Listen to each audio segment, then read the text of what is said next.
Music is passion. Hi, everyone. Welcome back to the Wonder of Anime podcast. I'm your host, Lisa. I am a multimedia anime content creator, and my work spans across my blog, my YouTube channel, and of course, this podcast. On this show, I interview your favorite anime content creators, voice actors, and other notable figures from the anime industry. Welcome back to the podcast and happy 2022. It is officially a new year, which to all of us anime fans just means more anime, right? And more manga. I am somebody that loves the new year. I love new starts, fresh beginnings. I think I mentioned this last week in my New Year's episode. I love all that good stuff. So I, of course, am very excited. Before we get into this week's show, I did just want to give y'all a little updates, and I think I'm going to start doing this weekly on currently like what I'm watching, what anime I finished, if I'm reading anything, and things like that. And the reason that I am going to start doing this in my podcast is because if you don't follow me on TikTok, you may not know that I have currently quit social media. I know you're thinking, Lisa, I saw you promote this episode on Twitter. That is because I schedule these tweets to come, these tweets to come out, to still promote my content. But other than that, I'm not on Instagram. I'm not on Twitter. I am on TikTok seldomly. I'm also weaning off of TikTok. And of course, I would love to be like, oh, I'm not on social media because it is brain rotting and self care. Listen, y'all, I'm gonna be honest with y'all. I am not on social media because Attack on Titan Season 4 Part 2 comes out this week and I don't want to deal with it. Watching Attack on Titan is stressful enough. Watching Attack on Titan with the timeline, I'm not doing it again. I'm not doing it again. If you're new here, you may not know that last year, 2021, I decided to catch up on Attack on Titan. I rewatched season 1 and then I saw seasons 2, 3. I finally caught up to when Attack on Titan was airing season 4 part 1. Every week was excruciating.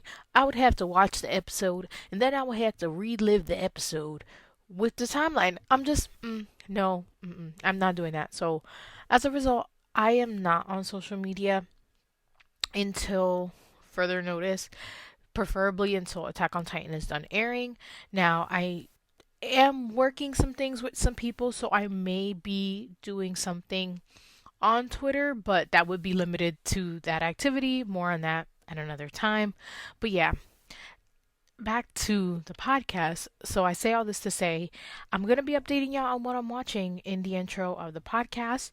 So fall 2021 ended, or most of those animes are ending already, and I was watching Blue Period, which I absolutely loved, Beyond the Tri-Cornered Window, and Comey Can't Communicate. Now I finished the first two, and you will see videos on my YouTube very soon on my the animes, my thoughts, all that good stuff. Comey Can't Communicate, I haven't finished yet, but the episodes are there waiting for me, so I'm excited for that. Currently, I'm watching watching a bunch of stuff. So I think I mentioned before I've been watching Bungo Stray Dogs. I'm still on season 3 and I've paused it for a little just because I don't want it to end and I only have like 4 or 5 episodes left of this season. Like it just goes way too fast. So I've taken a pause on Bungo Stray Dogs. I, of course, am watching Demon Slayer, which I guess is this arc is a winter 2022. I am like a couple episodes behind, but with Demon Slayer, I love that. So I think I'm going to catch up this weekend. I restarted Your Lie in April, which I'm so glad I'm not watching on the timeline because y'all know I love live tweeting anime, and I will say with Your Lie in April, I actually watched Your Lie in April a couple years ago, maybe up until episode 15 or 16, and I literally can't remember. And everybody talks about Your Lie in April like being the super sad anime. And the first time I watched it, like I just really wasn't like in my feels. But now that I'm rewatching it, I'm definitely in my feels. So more on that at a later time. And I've started this anime. I'm actually almost done too. It's called The Love Stage, and it is a boys love anime. And some of the boys love anime, and some of the older ones, y'all know yaoi and boys love. They be having some super problematic tropes. And this anime so far, let me just cross my fingers because it hasn't been, going like too much. Because I'm almost done, but I'm like something happened in the last episode. But in so far, there was a super problematic thing that was then addressed and was like, yo, that wasn't cool of me. I'm not gonna do that again. So I don't know. I really like it. Of course, when you watch things with certain genres, you know there's certain tropes. You gotta take it what it is. So that is what I'm currently watching, and of course, 2022 winter anime. It is here, and I'm definitely gonna check out a bunch of titles specifically that's on my list right now. Of course, Attack on Titan, My Dress Up Darling, Sasaki and Miyano, which is a boys' love I'm super excited for, and Love of Kill. If you've been watching my YouTube channel, I've been collecting Love of Kill. Girl, I have not opened those, but I'm excited for the anime once the anime comes out. Oh, I forgot.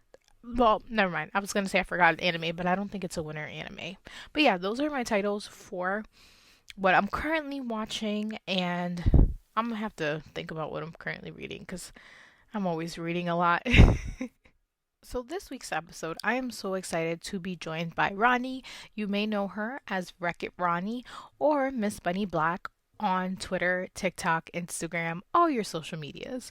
Wreck It Ronnie is a cosplayer of 12 years and a lover of all things nerdy. As a cosplay and convention going veteran, she has a wealth of knowledge and experience she loves to share with her community in the form of guesting and paneling for events.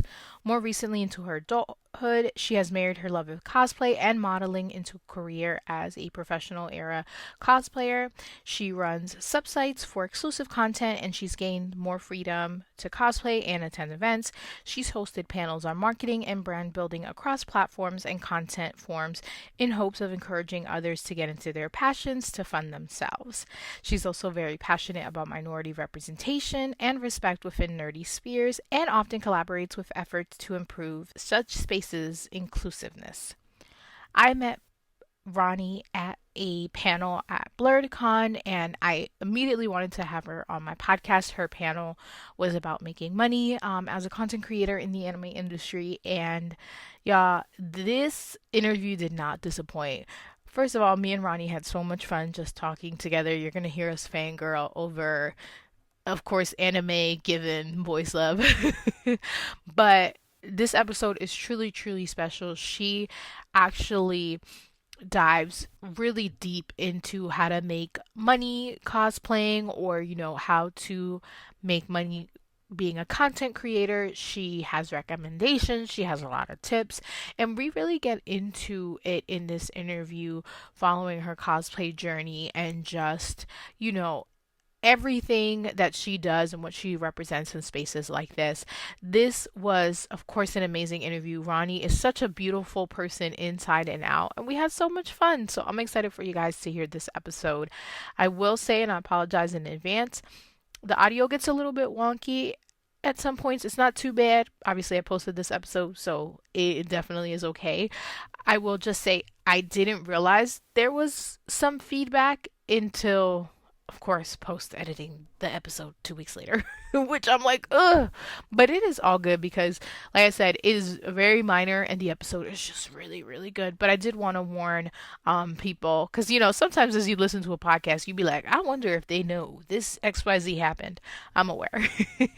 But thank you guys so much for listening to this episode. As always, if you are listening, anything you liked from this episode, any gems that Ronnie shared that you want to share with everyone, please be sure to tag me. Even though I'm not on social media, like I said, I am logging on to post and promote the episode, so I will definitely retweet anything that anybody is talking about. So you can tag me at the Wonder of Ivy on Twitter, and you can use the hashtag TWOA pod. That is my podcast hashtag, which lets me know that you're listening. And you can also use the hashtag PODIN, hashtag podin. That lets other people of color know that you're listening to a podcast by a person of color. Thank you guys so much for listening to this episode, and I hope you enjoy. I do like to start off my podcast saying how I met my guest, Wreck-It Ronnie, which I actually met you this year at BlurredCon. You did a panel on content creating and being a content creator that I went to. I think that was the first panel that I went to that entire weekend. And it was a really good panel. So I approached you afterwards and I was like, hey, come on my podcast. And we finally made it work. So for those who are not familiar with you, if you would like to introduce yourself and tell us a little bit about you and what you do. Nice. Well, hello, people of the internet. I am Ronnie, formerly known as Wreck-It Ronnie, and in some spheres also known as Bunny Black. I am a cosplayer of like 12 years now. And I do a lot of like guest appearances. I'm very big in um, kind of advocacy within cosplay. I do a lot of work with like minority groups. I do a lot of paneling for information, as well as like on social media content creation side, as well as just like general like making and building things, which is also kind of what I do. I'm a little all over the place. And yeah, just anything generally nerdy that I can somehow like shoehorn my way into is what I do. I love that because I feel like that's who we are. And I feel like social media, you have to be like, I can only do anime cosplays and I can't. And it's like, no, we're so multifaceted. We can do everything. So, being that you've been cosplaying for 12 years, what was the first, like, did you do the anime cosplay pipeline? Did you start cosplaying other things? Like, what kind of brought you into the cosplay world? It was definitely the anime cosplay pipeline. The fandom that really kind of like pulled me into the world of cosplay was Naruto. Growing up, I was really into that in middle school. It was like my first all-consuming fandom, I would say. Like I watched animes here and there before Naruto, but Naruto was the first one where I was like making OCs and writing fan fictions and just getting into every nook and cranny of the fandom that I could access from like being a middle schooler without a home computer. And yeah, I one of the things that I used to love to do when I would go to the library to get on the computer, I would get on Google Images and I would just look up Naruto. Like nothing specific, just Naruto. And I would just scroll for as long as my little hours would let me. And in those image results, I saw that people were dressed up as some of the characters. I was like, that is the coolest thing I've ever seen. Where do you find it? I've never seen these in the stores. And like my store scope at that point was like JC Penney's and Macy's. I was like, what department store do I buy a cosplay? And I slowly started to realize that at the time I was getting into it and starting to find interest in cosplay, that wasn't something that's as readily available as it is now. You probably could have found something on eBay, but I didn't understand how to work eBay at the time. So I was like, cool, we got to make it. So the first costume that I ever made was Akatsuki Sasuke. There was just a lot of things about cosplay that just like really went over my head. So I didn't like I did see that you could buy them online, but I was like, these look like the material is like scratchy and uncomfortable. And I want like a cuddly Akatsuki cloak. So I made the whole thing out of fleece. So I had essentially what was coined in my middle school as the Akatsuki Snuggie because it didn't actually look like a cloak. I also didn't realize that you could just like wear a wig for cosplay. So in the prime of my life where I was starting to really build relationships and coming into who I was as a person, I cut my hair into Sasuke's hairstyle. So if that gives you any idiom of the level of commitment that I had, yeah, I was balls to the wall, all in, just like doing what I could. That is such middle school logic too. Like you just not knowing and you're like, I think this is it, and it's like totally wrong, but you make it work. I think it's funny too. I also was a library kid, and that's where I would like go online, and I was the person Googling Inuyasha and Kagome, fuck Kikyo, like that was me. These librarians they probably were like, what is this search history? So I definitely relate to that. And I think too, when we're young, like you just want whatever it is. Like it's not like now where it's like you can just get lost in a subreddit. It was like back then you had to search and do the work to find your people with that. So I love that was, I would want a Snuggie, a cosplay. I mean, now you could buy that stuff, but back then the ingenuity, it was there. You had it all. So with getting into Naruto, that you said that was your first fandom. Are you still like a big Naruto fan today? Um, I would say probably less to the extent, like it'll always hold an important part in my heart because it was kind of my gateway into what is essentially taken over my entire life, where I know like all of my friends, how I make my money, like my entire life is now in nerddom. So I guess it'll always hold a place for me in that regard. But I do think that looking at it again through more matured critical lens, I'm like, I've watched better anime at this point. So it definitely went from being like my top everything obsession to like, it's in my top 10, you know. What is kind of funny though, and to anyone who is following me on Twitter, you've been following my escapades in this. I have decided to start watching One Piece, which to a lot of people who are in, the anime realms, that's a feat because it has just hit its 1,000th episode mark. But I'm actually very happy that I'm watching it now as opposed to when I was a kid. I watched it a little bit on 4Kids when it was airing, but that's a completely different edited version from the actual One Piece anime. And I am so in love. I really do feel like I'm falling back into like the Naruto phase that I had in terms of just like infatuation. My whole camera roll is just flooded with fan art of One Piece right now. I'm planning cosplays. I love One Piece, and I feel like I would not have been able to appreciate it for what it is when I was younger, which is kind of why I ended up falling out of it. So yeah, I will say if you ask me what my favorite anime is right now, One Piece is really high up there. I literally just it's so funny because I've never seen, like, I missed the whole Naruto train. Like, I'm sorry. I I did not have cable in middle school and it just passed me by. So I tried it as an adult. It just like wasn't for me. My husband now he did Naruto. Now he's watching One Piece. I told him we're gonna get a divorce because I have told him so many animes to watch and he just like won't watch them. But One Piece now. I'm Oh, like, One Piece! sir, Listen, he's onto something. You gotta watch it.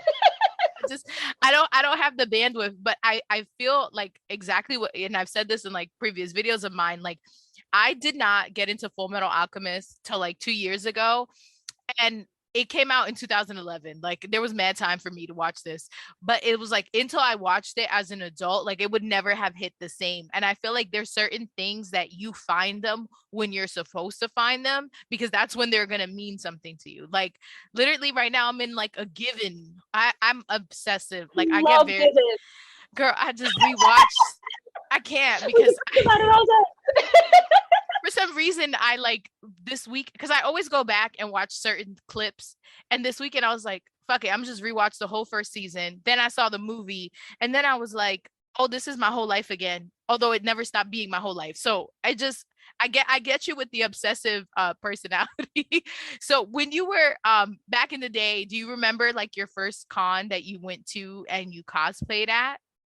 I do. The first anime convention that I went to was this itty bitty little convention that was held almost like, so you know how like there will be like big convention centers or even sometimes like sizable hotels that have convention center areas. Mm-hmm. It was held in a hotel, but it was not a hotel with convention center like things. Like it was literally, I kid you not, it was almost like a motel that it was held at, and each of the panel rooms were hotel rooms that Oh had my had the God. furniture pushed to the side, and then they would just have the doors open, and they had like this entire hallway of rooms rented out, and you could go to the different panel rooms, which were literally just hotel rooms. And it was Shimboku Con was the name of it, back when I still lived in Ohio, and I was like, wow, this is amazing. This is so cool. There's other people that like the things that I like and they're all dressed up. Ah. I was beside myself. And then the year after that, they had such a good attendance that first year that they were able to move to an actual hotel with like a convention center. And then when I walked in and I could see that there were like, there was a whole lobby area where there was like banners set up, and you saw the girls up on the platform doing like the Vocaloid dances, doing the idol dances, and you had somebody walking past as Master Chief yelling out the game, and I was like, I've made it. This is the big time. I want to live here.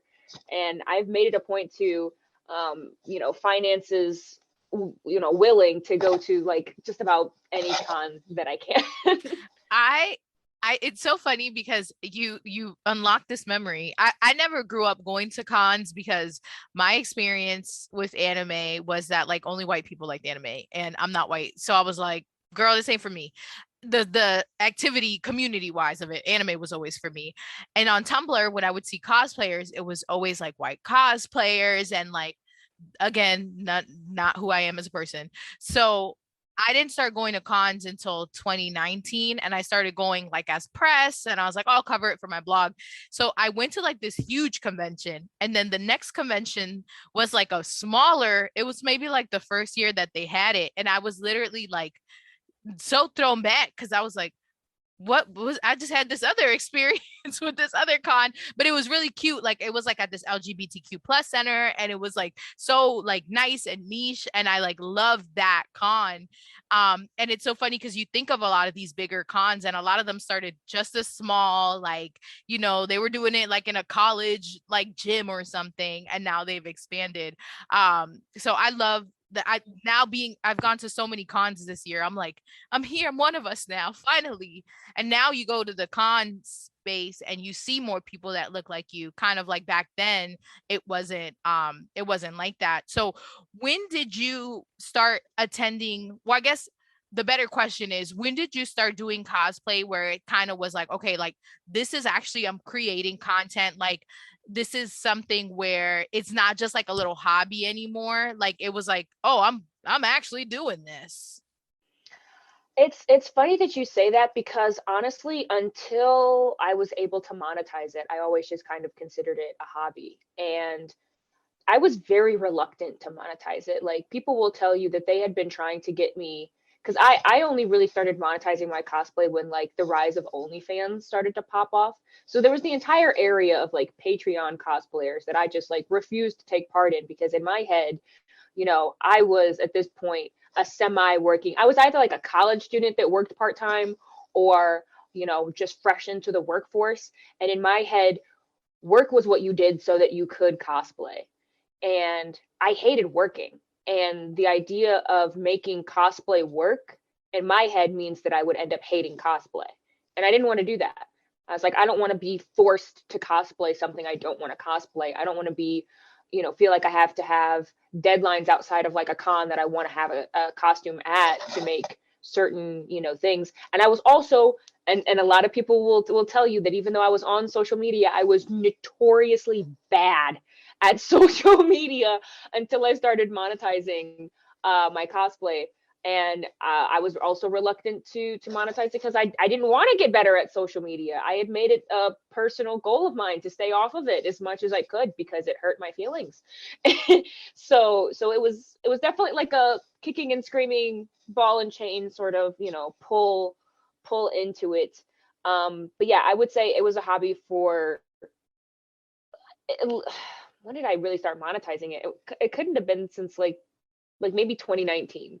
2019 is so for like the past 2 years, it's been not a hobby. But I will say that I started to take, I really like cosplaying and I want to do as much of it as I possibly can as long as it makes me happy. Seriously, around when I got into Tumblr, which was not really like the height of Tumblr. It was like very shortly after it, but still a long period before Yahoo bought it and it just went.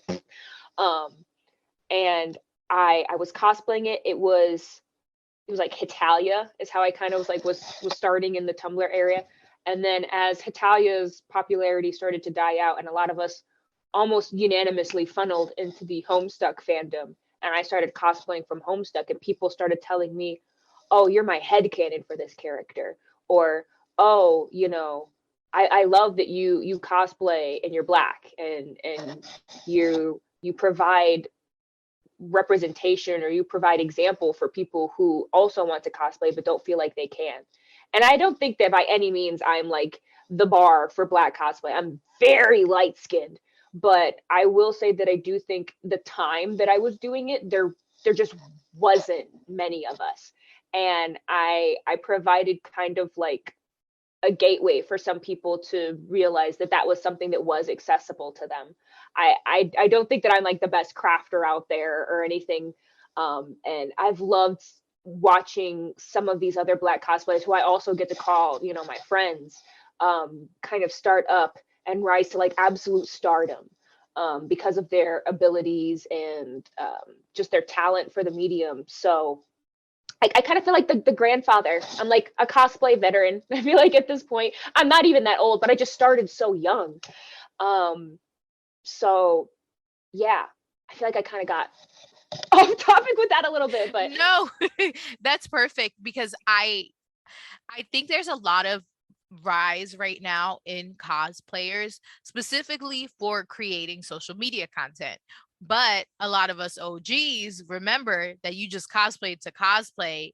And now it's more so where you do make content with it. And a lot of people forget that. And I don't think there's anything wrong with people who cosplay specifically to like make TikToks and things like that. But there is that like generational divide almost, because it's like you see people that it's like you go to cons and you're like, oh my God, I love your cosplay. What's your social media? And they're like, oh, I don't have social media. And you're like, what? You don't do that's the social media? weirdest thing to hear. You're just like, I can't believe this. But being somebody who has been, you know, cosplaying since before it was like a content creating thing, how has that been a transition for you? Because you said you didn't really do social media. So to monetize it, you kind of like, all right, I got to do social media now. How was that transition for you? It was kind of interesting because when I started to monetize it, it was nothing that I had planned to kind of like be my primary um, source of income. I was still working full time, and I was just like, oh, I can, you know, do some stuff here on the side. And if you enjoy what I do, hey, throw me a couple bucks. And that'll give me more money to make more cosplays. And then maybe I can go out to all these events that you guys get mad at me for not being able to afford to go to. So that was kind of like the idea. It was just side cash. So once I started realizing, I think it was literally like half a year into it, I was sitting there realizing I was making more money off my side income than I was working full time. I was like, are you shitting me? And I think there was part of me that just felt like I wasn't good enough to really be one of the people that made a lot of money off of it. And I think that there was like some weird rejection sensitive Aries sore loser energy in me that didn't want to do it because I was afraid that I was going to fail. So then when I didn't, and it was like the exact opposite. I was shell shocked. I was like, okay, well, if I can make this much money with just like a little bit of my time, imagine how much money I could make if I did it full time. So then I quit my job, and they were like, what the hell? And I was like, I'm going to dress up as an idiot on the internet. See you fuckers later. And it was definitely it was a weird turn for me, because I realized as I'm starting to do it full time, I was like, okay, you have to post on social media. You cannot do this thing where you post on Instagram once a month and then go ghost. That's not going to fly anymore if you want to, you know, not only create but retain an audience. And I think that's what a lot of people kind of overlook when it comes to how important of a role social media plays in it. But I definitely understand the frustrations of people who are from like that OG culture as it starts to shift, because nerddom kind of was or cosplay convention culture was kind of like the safe haven. It felt like, from a world outside that told you that you had to be competitive about everything, and that the real competing factors were how much money you had and how pretty you were. And even though there's like, I would say, a split for how much that affects you depending on like your background or your gender or whatever it is, those were still the two things, like how much money and assets and things you have, and then how good do you look, is something that just kind of like was bearing down on everyone. And nerds kind of felt like those were like some of the two places where we just struggled to meet some of the bars being forced on us. And we kind of created our own bars within cosplay. It doesn't matter how pretty you are. It doesn't matter how much money you make. How good can you craft? You know, how funny is your skit? And those were things that were unique. Those were bars where, you know, we could meet and we started to feel kind of like appreciated and seen for the first time. So I definitely understand the frustration of watching that be not enough anymore, it seems like. But I also realize that that's something that happened kind of across arts in general, as the rise of the influencer. It's not enough to be an artist anymore. You have to be a brand. You can't just show off, you know, the work in progresses and the final cuts. People want to know about you as a person. And sure, they might, you know, support you through like likes and shares and things, but without kind of establishing a parasocial relationship and letting them in on who you are as a person, they might be less inclined to support you financially as someone who does, because it doesn't feel like you're supporting a creator that you admire at that point. It feels like you're supporting a friend. And it's frustrating sometimes because a lot of these people are like, well, I don't want to be your friend. I want to be an artist and I want to be able to be supported while being an artist. And it's rough. I don't foresee that being something that changes in the near future. I think it's really just going to keep getting, I don't want to say worse, but I think that that's just going to be something that takes over even more. I think that like, unless you're getting on lives and just being completely vulnerable, that, you know, marketing yourself on social media is going to be something that's very difficult. However, if you are looking to be someone who just, you know, creates and crafts and does commission work, you probably don't have to have as much of yourself out there, but yeah. You just touch on so many things because, you know, I consider myself a content creator. I have been blogging for 6 years. The podcast is about to be 5. And like, it's one of those things where I have frustrations with social media where, you know, I'm posting, look at this video, look at this, look at that. And it's like the algorithms bear you down. And then a lot of people, you know, we do have a negative stereotype of the influencer archetype, you know, the, hey guys, welcome to my channel. This is, so you like, well, I don't want to do that. But if I don't like expose certain parts of myself, like you don't get that following. And it's like, it's you express a lot of frustration that I feel like what you said, not just like cosplayers, but like a lot of people feel like, because it's like you don't want to expose too much because it's like, when people feel like they know you, they feel like they can talk to you. However, they feel like they have access to you in certain ways. And some of the ways people be talking online, like, you just not gonna talk to me crazy. You're not gonna like, we're not talking like this. So you just touch upon so much. And I think one thing that I always talk about, like with creators and stuff, is how do you manage that and your mental health? Because I can imagine, you know, when people are literally putting money in your pockets because of your cosplay, but you also have to like take care of yourself. So how do you balance that without feeling like guilty to the people who are supporting you, but also like staying true to yourself? That is a tightrope walk that I don't even think I have perfected yet. I'd like to think that I'm a little more resilient than, I don't want to say most. I like to say that I am pretty resilient, but there's definitely still my days where I'm like, y'all don't even appreciate me. I'm gonna dip. I'm gonna go. You know, it's not worth it. But I think one of the things that really kind of keeps that feeling in check for me is just remembering why I started to do it in the first place. And I bring myself back to those places where, you know, I had people reach out to me and say, hey, you know, you inspired me to, you know, go outside of my comfort zone, to do the things that people told me that, you know, were for white people, that I wasn't allowed to do that, and help me, you know, push past the BS in order to fulfill what I want to do and who I want to be. And I try to carry that in my back pocket when I can. But it's rough. It's definitely rough. And especially with, you know, the rise of TikTok being like the dominant social media platform, I feel like, and how you have milliseconds to impress somebody enough to get them to continue watching your video without just scrolling past. And a lot of that plays off of things like, you know, either just like gotcha aesthetics, like the stop scrolling, da da da da, and then kind of going into that, or throwing up a flash warning or something to catch their attention. But even more so, what it boils down to is pretty privilege. And I definitely benefit from that. But I also have started to realize that I didn't benefit from it as much as I thought I did. Or what I'm doing. I feel like Kanye a little bit. Like I was ahead of my time and I was doing things, but I haven't done a whole lot to evolve past that as the culture is starting to catch up. And now, for as lovely as I am, I'm I'm a dime a dozen a little bit. Like there's a lot of other people who do exactly the same things that I do, and arguably better. And so kind of like trying to like separate yourself, and remember that you're doing it for yourself and not in an attempt to compete, because social media wants you to compete. When you compete, their viewership goes up. So they're always going to like plan these algorithms around the idea of you need to be trying to do better because we want people to stay on our platform.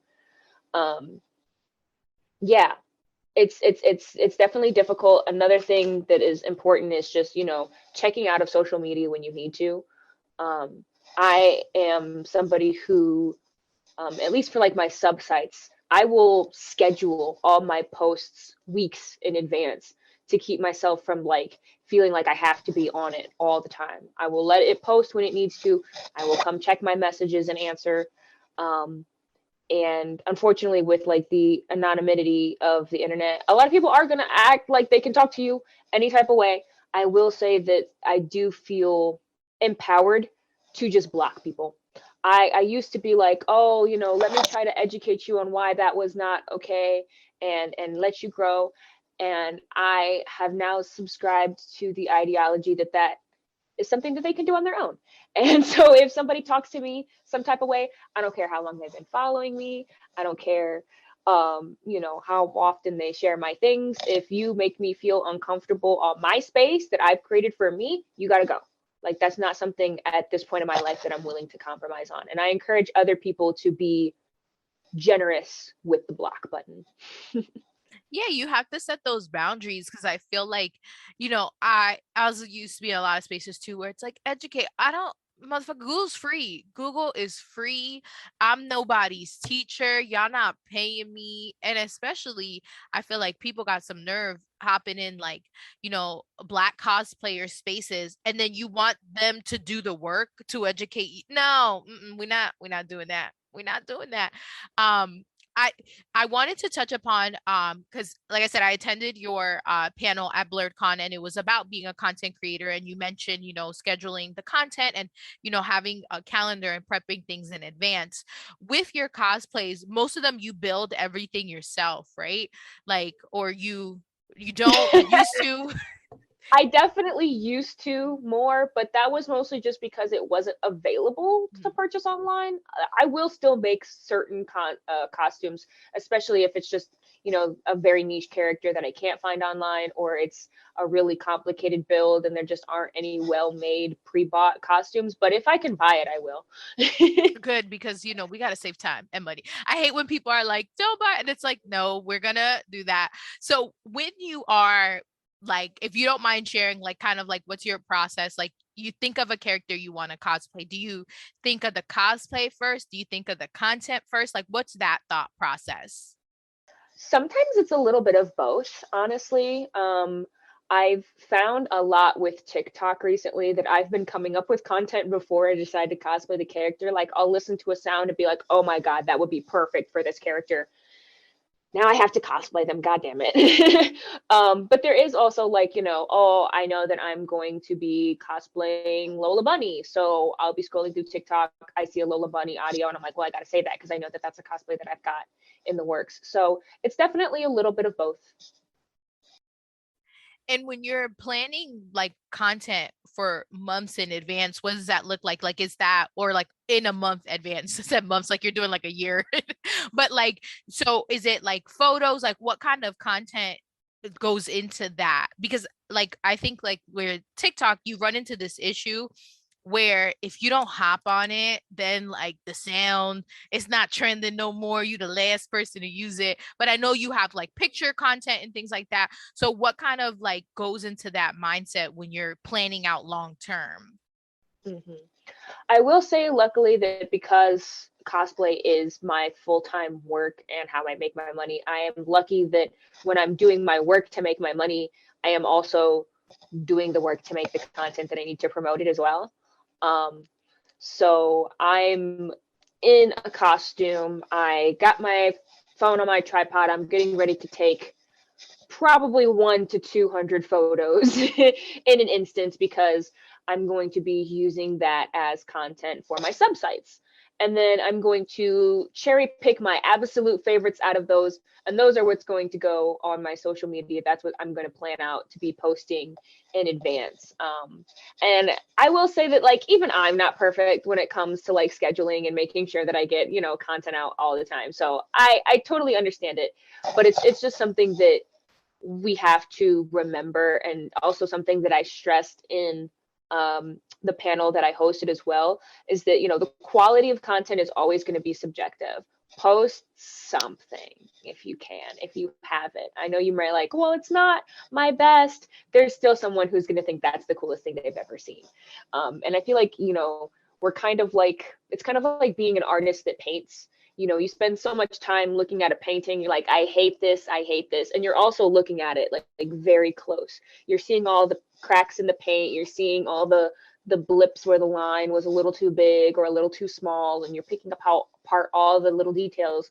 But when it's hanging on a wall and someone's coming through to look at it, they're just like, wow, and that's how people are going to look at your content too. So, just try not to beat yourself up or be your worst enemy, and try to stay as consistent as possible.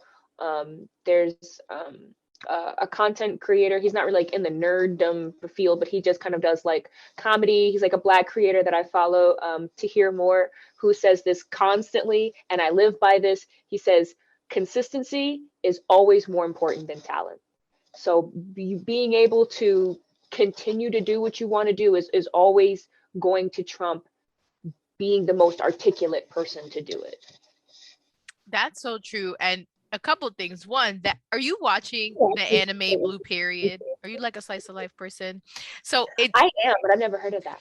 So the reason I bring it up is because you bring up that paint analogy, and Blue Period is anime right now on Netflix, where it's this guy who's painting, and he is like he suddenly was like, I want to go to college for painting and doing art stuff. So I feel like the anime is like about painting, but it's about life, because it's like so many metaphors on the show. And it's like kind of what you said, like when you're at it, like he's struggling so much because he's looking at his paintings, and he feels like he wants to do this, but other people are seeing the talent and he's not seeing the talent. And it's just, I keep talking about this show because it comes out weekly, so like every episode feels so relevant to like being a content creator and just like life. So it was so timely that you mentioned that. But it's true, like we're our own biggest critics, and it's like this is like one of the most things that annoys me. It's like, you ever see somebody put a post and they're like, don't mind the mess, and it was like, if you never said that, I would have never noticed the mess. I'm the don't mind the mess person, and there's like 3 things in the background, like not even a mess. And I'm like, literally, I would have never noticed, but because you pointed it out, like now my eyes are on it. And I think what you said is such a word, because it's like we're the ones that like, and I've had to like step back, because I'll have this thing where, and I'm sure you've done it too, like where you're like looking at your pictures and you look at it so much that you hate it, and you're like, how are people seen in public with me? I'm so and then you're like, oh, nah, I'm a badass bitch, fuck this. Like, but you can psych yourself out. Yeah, it's just like intense. I did want to touch upon, and you can go in as much detail, you don't have to go into any detail at all. How do cosplayers make money typically from creating content online? Yeah, so there's definitely a few different ways to go about it, depending on what your comfortability level with everything is. So what I do is, because as I started to create content, I started to realize that I am a degenerate. So I went the lewd route.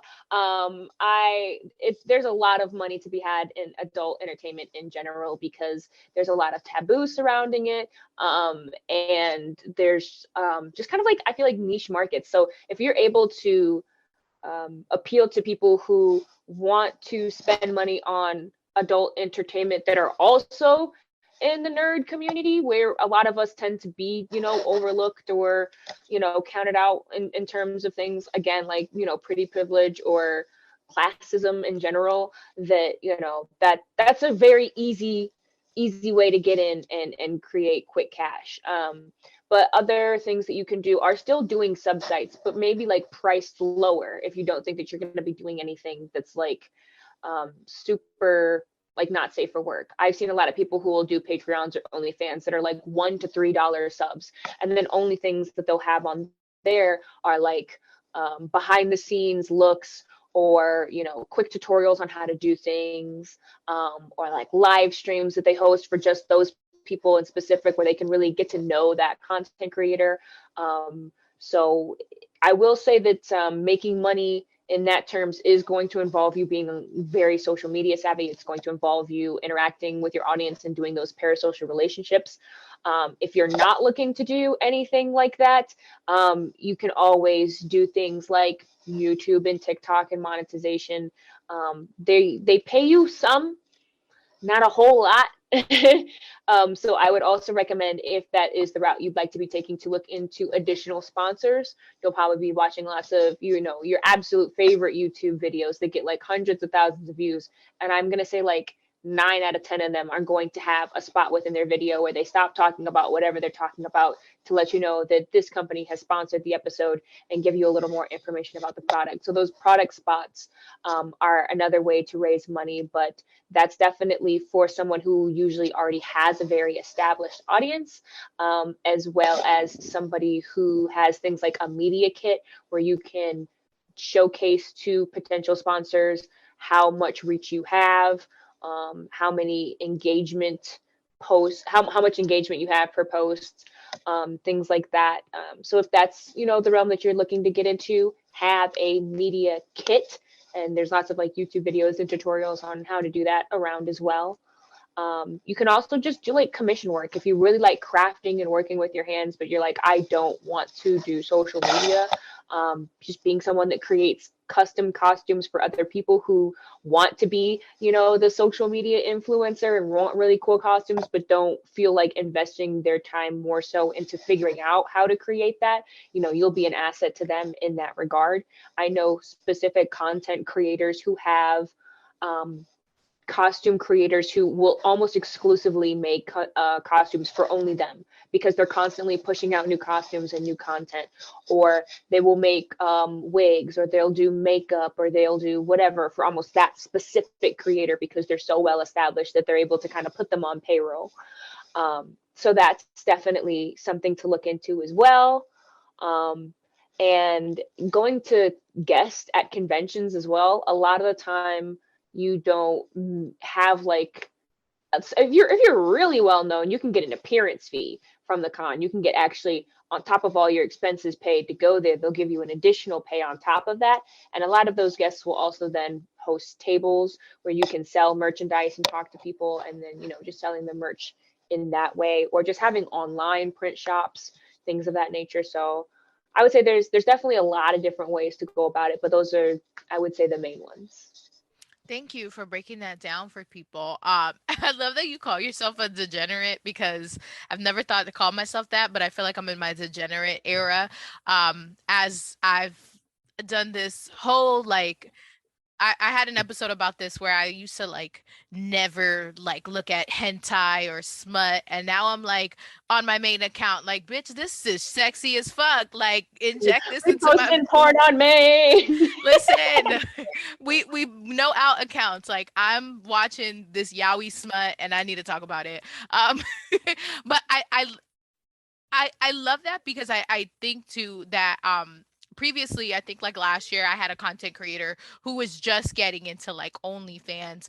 So they were just like starting out on that aspect. But since you've been on, on it for a while now, do you think that it is are more people hopping in on doing like cosplay, lewd stuff? Do you think like it's like not a limit? Do you know, sometimes I feel like people are like, if you didn't get into it before, it's too late now. Do you think like it's a good landscape if people are interested in that?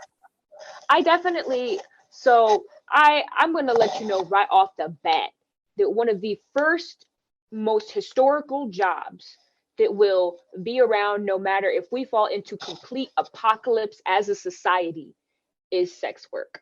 So don't ever feel like, oh, it's too late for me, because there's always going to be a niche. Oh, I mean, I'm not in my heyday anymore. I'm in my 30s and 40s. MILF cosplays. Do it. Let me tell you, people severely overlook the success of MILF categories. And I'm not saying that, barely legal. I think that that's problematic in and of itself. But like, don't think that you have to be in like your early 20s in order to be successful in the realm of sex work, because you there is somebody for everybody. There is an audience for every single thing. There are people who watch grainy porn. So you could be full cottonhead mode and still making big bank on, cosplaying sexy grannies, So like it's really just about marketing yourself. I will say that, being able to create and establish an audience outside of your sex work is always going to be important too. Because I mean, definitely if you have like a Twitter that's completely not safe for work, like do that.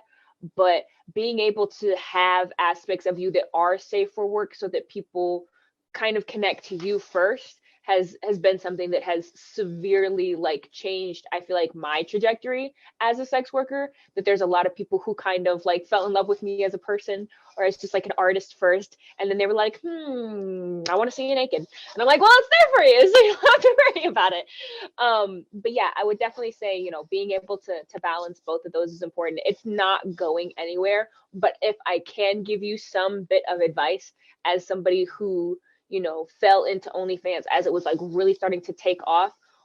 OnlyFans as a platform, as we have kind of already seen, doesn't care about its content creators that much. Like, it wants to make as much money as possible, and it was absolutely willing to, although temporarily, although they changed their minds, they were absolutely willing to, essentially dump what made their platform successful in the first place, which was all of the sex workers that were on it.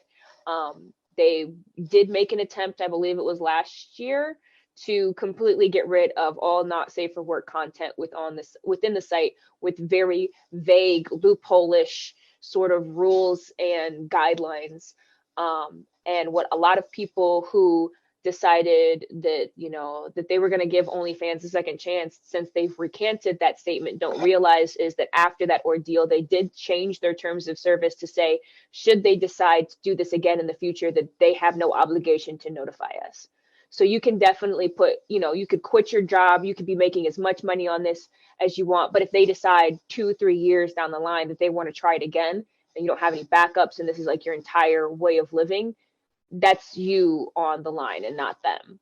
So if I can make a plug, I'm not sponsored by them or anything. I just absolutely love this platform as it was created by and for sex workers. If that's something that you'd like to pursue, Fansly is a really, really great alternative. It's got a lot of really everything good about OnlyFans, mixed in with a lot of features that OnlyFans doesn't even have. Like, there's tier setups like Patreon, so you can have different levels of access to different quality of content depending on how much a subscriber wants to pay, as well as having the option to have free accounts where you can follow and get content. And like OnlyFans, like, you can only price lock a post if your account is free. So if you have like a paid subscription service like account, you can't make a post on feed that is then also price locked, like an additional fee. You can't do that at all.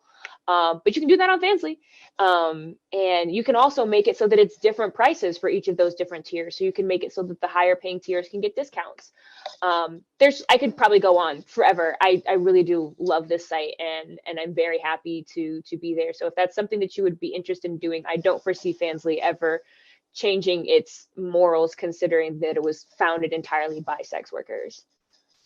That is amazing. And I'm sure hopefully people who are listening are interested in sex work. I love sex work. And it's so funny because I literally was just tweeting, wait, I say that like, oh, I love sex work. Like I support sex workers and I'm not out here in sex work. Not yet. Who knows? That's not gonna happen. But it's so funny because I was literally thinking of this weekend while I was watching Demon Slayer. I'm like, this whole arc is set in the sex work, like, Yes, like it is. That's this why I whole cosplay Jockey. and fucking killed it. Need I say that was amazing. But I love this. I feel like this era, and I listen to like Nicole Byers podcast. She's very sex work positive. She has a lot of sex workers on there, so I've gotten a lot of information. I think we all should be informed. If we want to make sure that these spaces are safe for sex workers, the more everyone knows, the better. But with that, I love like that we are coming into this era where, it's you like you said, it's the oldest profession in the world, but it's like we can own it and there's nothing to be ashamed of that. Like I love this era that we're coming in, like, yeah, I do this and I also have this type of content, and it's like pick your slice. If you don't want to see that, follow this account. If you want to see that, do you have any advice in terms of like safety, just because people are weirdos, and any tips for anybody who is consuming or not consuming, planning to create content like that, maybe like what some ways they can stay safe while they're doing that? So I am in a privileged space when it comes to that, in that I have been on the internet under a pseudonym for my entire life. It is very hard to track me down because almost nobody knows my full government name. And so I can, like, in the same way that it's very important for strippers to have a stripper name, do not go into sex work using your full government name. It is entirely too easy to track you and your loved ones down, especially if it's not something that you're comfortable with sharing with the rest of your family. I've seen a lot of revenge porn being aimed specifically like sending it to your family. I've seen a lot of my sex worker friends have that happen to them when they have like their full government name like available online. Like it's unfortunately still pretty easy to plug their name in and figure out who their family is and find their socials from there. So always use a pseudonym. Don't add customers on like your private social medias. I don't care how much they beg. I don't care how well paying they are. That's just always a dangerous situation, especially if they're really well paying ones, because unfortunately those can also tend to be the most dangerous. They tend to, spend as much on you because they've got a very strong parasocial relationship, and they tend to be the ones that are willing to risk it all to come find you in person. So never, don't get information about your location where you live. I mean, I'm pretty open about where I live just because I live in a very, very, very big city. I do live in Vegas, and there's sex workers everywhere. It's like sex worker capital USA.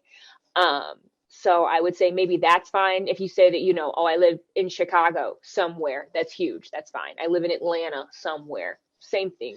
But if you're living like in a small Midwest city, maybe keep that on the down low. In the same vein, don't like give out information about like, oh, this is the library that I used to go to growing up, or unless you like live nowhere near there anymore, or this is my high school that I still live like 10 miles from. So just, making sure that your information is super, super privatized. Again, be very generous with that block button.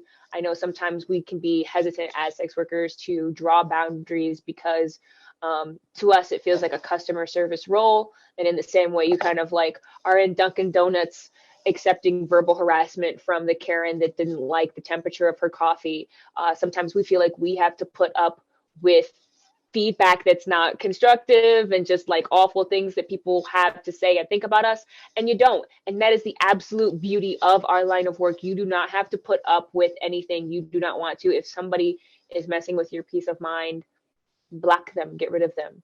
This is the company that you own, and you can be as rude to a customer as you want. Now, like don't be just like rude off the bat. That's not good. That's not good haptics.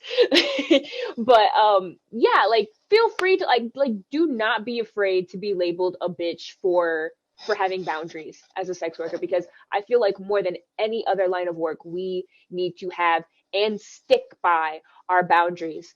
If you give them an inch, they will take a mile sometimes. And if you go back on your boundaries, in one instance, even though you think it's like a small thing, they may start to feel like they can continue to do so with things that are bigger and matter more. So just always stick by your guns. Don't go out to places like strip clubs and things by yourself ever, especially if you live in like big cities. If you're going to go to events too, have somebody there who can fight, who's going to be with you most of the time, especially as a sex worker, because people are going to, as you kind of like touched on, they're going to feel entitled to you as a person. They're going to feel like entitled to your space, especially if your body is something that you're sharing online. And I used to be someone who loved to like go to conventions and go on what I would call adventures, where I would just break off from the group of friends that I was with, and I would just wander around and start saying hi to people and seeing how many new friends that I can make. And that was a really fun thing to do. But I do understand with the position that I'm in now, that is a luxury I can no longer afford. Do never break off of your group at large events, because you can and you probably will run into somebody who, again, because they have witnessed your body, they now feel entitled to it. So creeps are out there. It's not your fault, but you still have to be safe. Thank you for sharing that. I definitely agree. Have somebody that can fight, because listen, we gotta throw some hands. You're not coming at us. But I think that's important too, and I will say too, with sex work and also just with content creating online, like be careful, because you don't always see who's looking at you. You don't always see who's following you. There are people that are unfortunately like, oh, you're going to be at this con? I'm going to show up at this con too. And like, you're just like, you never know. So definitely, I think those are all great tips. But especially our sex workers, stay safe, because we not trying to be out here, because then we got to fight everybody. And we're not trying to do that. We're not trying to do that. But as we wrap up, I always love to end, of course, it's the wonder of anime, talking about a little bit of anime. So you're watching One Piece. What else? Are you watching anything else, or One Piece is the only thing you're watching right now? One Piece is, I'm gonna say, like 90% of what I'm watching right now, just because like I'm still only like halfway through it at this point. But I've been watching it for like 2 months, so that's like 500 episodes in like 2 months. Saw on your Twitter thing, I was like, oh my God. Like that was like 100 not too long ago, and I was like putting in work. But I am also watching the new entertainment arc of Demon Slayer as that comes out. I'm very excited for that. Um, a lot of the animes that I was like really hardcore following are on hiatus right now, so there's that too, or they're on their off season. What are those? Like when the time I got reincarnated as a slime comes back, I'm gonna be all up on that. What else was I watching? Shoot. I don't even know if My Hero is still going right now, because I'm not caught up in the It's manga nor the not. anime. Okay, so I have a little bit of anime I feel like to catch up in, and then I'll hop back on that. What else have I been watching that's off? I've been watching just a lot of like cute niche like isekais. I killed 300 slimes. It's a very long title. That's another thing. Anime, stop doing all these long titles. I can't remember all the words. But yeah, just kind of like lots of little fantasy cutesy things I've been kind of into recently. Um, I Isekai is not in my brand right now. I've been going into the sports otaku. Like okay. I've been transformed. Um is there any anime that's coming out next year or in the next season that you're looking forward to? Oh, what is coming out? I feel like if I had a list in front of me, I'd be like that. But I'm also like just very ADHD brain. So if it's not in front of me, I'm like, that anime exists. I don't know. It's not an ongoing anime, but if I can make anybody watch an anime here that they may have never heard of, and like I 100% just watch it because it's good, especially if you're a sex worker, because it's just a very raunchy anime in general. So like very 18 plus. Is Panty and Stocking with Garter Belt is my comfort anime. I can rewatch that 15,000 times over, and it actually has a surprisingly very good dub. So you don't have to watch the sub version. And in fact, I actually recommend the English dub if you're an English speaker, because there are some jokes I feel like that they reword in English that just go over better for our understanding and our like cultural joking bull stuff. Um, I I love that anime so much. That is my number one for sure. I've never heard of it, but I definitely, we watch a hentai on main, we watch an adult stuff. Do you read any manga? Are you reading anything? I don't know how to read. You know what? It's hard. I don't know how to read anymore. I lost that. I was keeping up with the My Hero manga, which is in part of why I kind of fell off of the anime as it was coming out, because I was like, I'm caught up. I literally can watch this whenever because I know what happens. But I am slightly behind in that at this point. I was reading the Given manga as well. I've been reading a lot of manhwas, actually. A lot of boys love manhwa. I I have not gotten, like, I haven't read Given because I ordered it and it's back ordered. So I have like 3 volumes. I have 3 more and I just love it. So like I'm in my boys love. I haven't gotten into manhwas yet because I don't like color. I can't do the colors. Some of them aren't full colors. Like I was reading, I got to get back into it, but it kind of annoyed me a little bit. BJ Alex. I was just about to recommend. I was like, well, if you don't like color, BJ Alex. It's so it's really good. The sex is chef's kiss, but the main character is like pissing me off because he's so nice.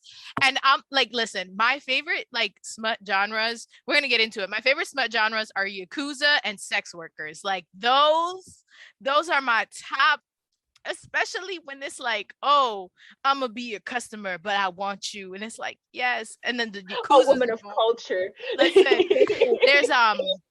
there's this one, and I'm the type of person, like I can't rewatch anime all like that, but I can reread mangas. There's this one, I don't know if you have you heard of Mods? So the author has so many different ones, but they're all really good. But Mods is about like this sex worker, but he's like had Yakuza ties, and then they hire a bodyguard for him, and the bodyguard is like, you don't gotta be doing this. And it's like, yes. Captain I have to look this up. There's this anime, and there's also like it's a adaptation of a manga, and I can't remember the name of it off the top of my head, but it's about this guy that ends up hooking up with a ex Yakuza member, and he's just terrifying. Just like no one wants to mess with him, and so when this guy has feelings for him, he thinks that it's like a joke, and he's like this lost puppy dog person, and he's like, no, I admire you beat people up, I want to be your boyfriend. And I have to remember the name of it. You probably already heard of it. It's got the word boyfriend in the title though. I can't. I'm gonna find it. I'm gonna send it to you. Yes, because I'm listen, I'm down. There's this, I like, this isn't a plug or like a sponsor, but I try to like support, like legal stuff. Although I will read some not legal stuff. But there's this subscription site just for boys love called Futakiya, and they have so many good titles, and you can like look like through sex work, Yakuza, different like tags, delinquent, that's another fave. And there's this other one that I like because it's it's called May I Tie Up the Yakuza, and it's this guy who's like, he's in sex work, but more like he works in the porn industry. He ties up people. He's into bondage, BSM. So whenever there's a porn with BDSM, he comes in and ties up the people, and then he meets this Yakuza, and then they fall in love. And it's not like, oh, I'm gonna rescue you and take you out of this industry. It's like, oh, do the BDSM on me. Love that. Listen, we're gonna have to swap manga lists because we'll have a whole kiki about it later. Don't worry. Yes, but I just want to, as we wrapped up, I just want to thank you so much for coming on, dropping all the gems. I always love talking to different people because I feel like there's, people think of like anime and social media anime as just anime Twitter. And it's like there's so many pockets where there's other, there's cosplays, there's the lewd cosplays, there's this, and there's that, there's craft and all that other stuff. So I thank you for bringing that perspective. Is there anywhere, of course, I'm going to have all your links in the description of this episode. Is there anywhere specific, anything upcoming that our audience should be looking into, anything specific that you want to plug? Share it all. Well, I will say that for people who follow my main TikTok, is it's Wreck-It Ronnie as all one word instead of having like the underscores between the words like it is in other places, because that first account got banned, as some of y'all will know. But I've gotten a sizable little audience on there recently for doing Loba from Apex Legends. So if you were really into that, and you're also into sexy sex work, I've already released an entire set of that on my Fansly, but I'm going to be doing another bonus video this weekend that I'm going to be releasing, and it's chef's kiss. It may be some of my best work. So I would definitely be sub to my Fansly, which is It's Bunny Black, all one word. That's also my Twitter, It's Bunny Black. So wherever you see Bunny Black, it's going to probably be pretty not safe for work. But if you want to just follow me for me as a person and you like my costuming and my stuff, Wreck-It Ronnie everywhere else is going to be pretty safe for work for the most part. So on Instagram, I'm Wreck-It Ronnie with underscores between the words. But you know what? Now that I'm thinking about it, maybe I should just change my Instagram to It's Wreck-It Ronnie. So then all of my stuff can either be It's Wreck-It Ronnie or It's Bunny Black. Really did just think of that just now. Might do that when we're done. Listen, we will share all the links and we will always update them as they should be. Thank you so much for coming on. This was so much fun. I'm going to stop the recording.